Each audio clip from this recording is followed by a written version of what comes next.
Good morning, সবাই কেমন আছো? আশা করি সবাই খুব ভালো আছো। আমরাও ভালো আছি বলতে এই আজকে মানে কাল থেকে একটু ভালো আছি আমি। ওই যে ওদের দুজনের শরীর খারাপ হয়েছিল, তারপরে ওই এক ঘরে হলে যা হয়, ওরা দুজন ঠিক হলো তো আমার শরীর খারাপ হলো।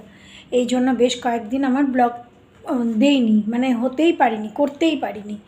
আর সব কিছুই তো আমিই করি এখন, ওরা তো টাইম পায় না। মানে এডিটিং করা থেকে শুরু করে সব কিছুই আমারই করতে হয়। তার জন্য একদম মানে শরীরটা ঠিক না থাকলে যা হয় আর কি, শরীর যে কত জরুরি জিনিস সেটা আর বলার না। যাই হোক, তো আজকের থেকে আবার ব্লগটা শুরু করার চেষ্টা করছি। তো এখন বাজে সকাল 9:30। তার মধ্যে আমাদের এখানকার সমস্ত কাজের মহিলারা, মানে বিহারের থেকে ম্যাক্সিমাম এরা সবাই গেছে গাঁও, মানে বিহার গেছে। ওদের নাকি 11 তারিখে নাকি ওদের ভোট আছে, ওখানে ভোট দিতে হবে। এবার সবাই যে একজন যাচ্ছে আরেকজনকে লাগিয়ে দিয়ে যাবে সেরকম কোনো উপায় নেই, সবাই ওরা বিহার গেছে ভোট দিতে। মানে সামনের বাড়ির দিদির নেই, আমার নেই, ও পড়ে যায় কাজ করে, সেও সবাই গেছে। মানে বিহারের থেকে যতজন সবাই গেছে, যারা দিল্লিতে থাকে তারা রয়েছে 2-1 জন। তো সকালবেলায় এখন বাজে 9:30, কিন্তু যেহেতু আমি সকালবেলা ওই সব কিছু করতে হবে, তো সেই জন্য বাসন তো রাত্রিবেলাই ধুয়ে মেজে রেখে দিই, কেননা সকালের জন্য রাখি না।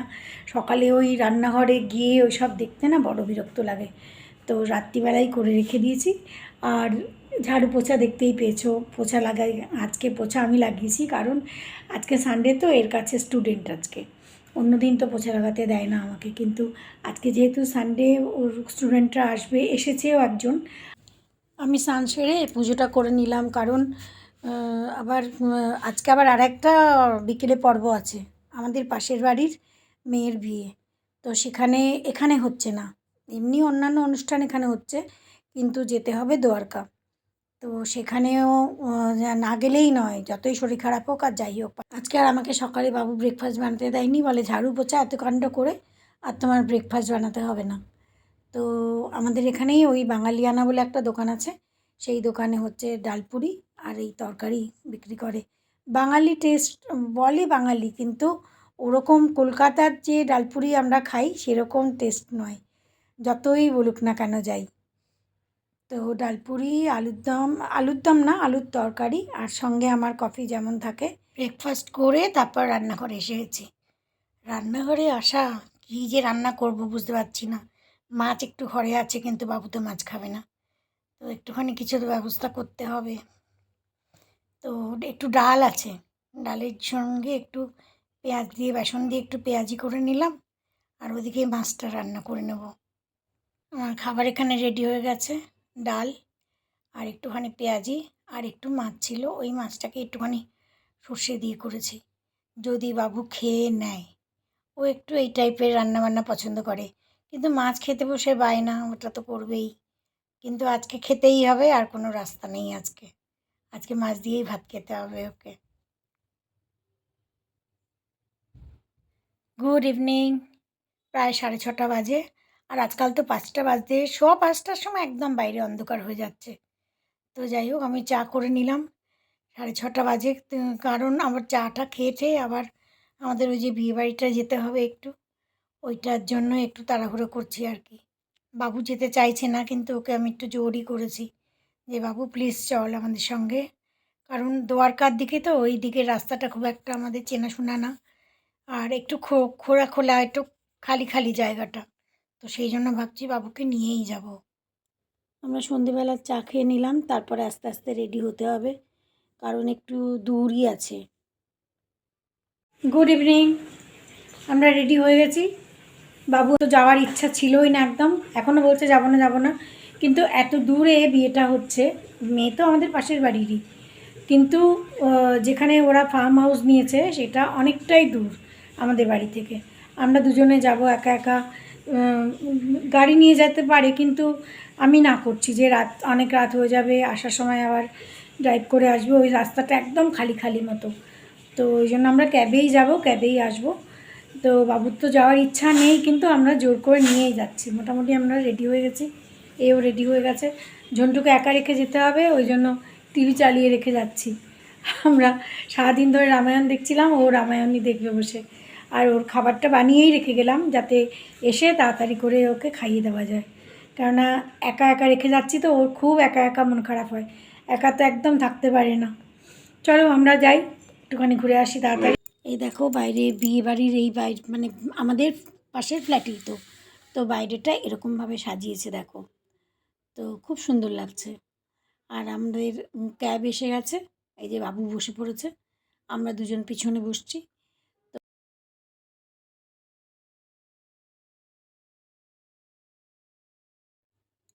আমরা বিয়েবাড়ি পৌঁছে গেছি, বিভিন্ন রকম খাবার দাবার ছিল। আর অনেক বড় একটা জায়গা, বিরাট বড় একটা জায়গা, ইয়াশুভূমি বলে দ্বারকার কাছে, কিন্তু বিরাট বড় জায়গা। যেমন বসার স্পেস, তেমনি এই খাবার জায়গা আলাদা, ওইখানে যেখানে বরমালা হবে সেইখানে আলাদা, তারপরে যেখানে বিয়ে হবে সেই জায়গাটা আলাদা, আর চারিদিকে অনেক স্পেস, বিরাট বড় জায়গা। আর ঠান্ডা ঠান্ডাও একটু ছিল, ওয়েদারটা দারুণ লাগছিল। আর তেমনি সুন্দর সাজিয়েছিল লাইট দিয়ে, খুবই সুন্দর লাগছিল। আর মেয়ের বিয়ে বলে কথা। তো যাই হোক, আমরা এখানে অনেক খাবার দাবার অনেক কিছু ছিল। তো এখানে পনির টিক্কা ছিল, সয়া চাপ ছিল, কফি চা, তারপরে এখানে আরও অনেক কিছু ছিল, ফুচকা গোলগাপ্পা এইসব তো আজকাল থাকেই, এসব। যাই হোক, আমি শুধু একটু পনির টিক্কা খেয়েছি আর একটা কফি খেয়েছি। আর এখানে মেন কোর্সে যে খাবার, সেখানেও অনেক রকমের খাবার ছিল, তবে ননভেজ না, ভেজ ছিল। ওনারা এই যে আমাদের সামনে বসে আছেন, ওনারা আমাদের ওই সামনের ফ্ল্যাটে থাকেন। তো যাই হোক, খাওয়া দাওয়া হলো। তো খেয়ে দিয়ে ওই যে ওই দিকে দেখা যাচ্ছে দূরে দূরে, এখানে হচ্ছে মেন কোর্সের জায়গাটা, বিরাট বড় জায়গা। এত লোক হয়েছে কিন্তু তাও যেন লোক দেখাই যাচ্ছে না। তো মেন কোর্সে খাওয়া তো সেরকম খাওয়া গেলই না। তা বাবু আমার জন্য মিষ্টি নিয়ে এসেছিলো, ওই মিষ্টি খেয়েছি, আর একটুখানি সামান্য একটু খেয়েছি, কারণ ওই আগে একটু টুকটাক খেয়েই মানে স্টার্টারেই পেট ভরে যায়। তো খেয়ে আমরা মোটামুটি খেয়ে দিয়ে উঠছি, তখন বর এলো।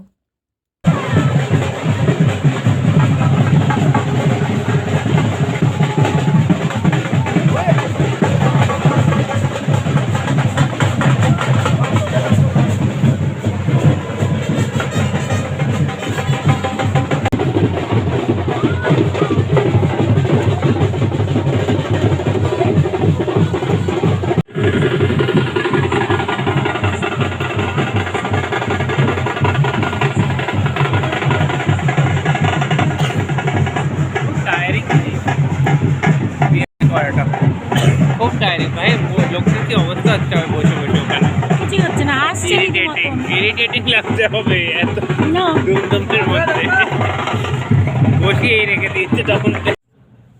বিয়ে বাড়ি থেকে ঘুরে চলে এসেছি।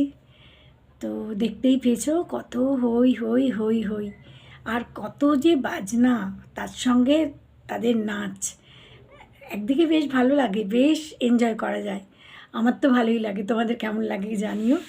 তো আজকের ব্লগ এখানে শেষ করছি, আর আবার নেক্সট ব্লগে দেখা হবে।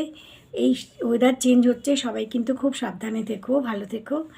আবার নেক্সট ব্লগে দেখা হচ্ছে। Good night.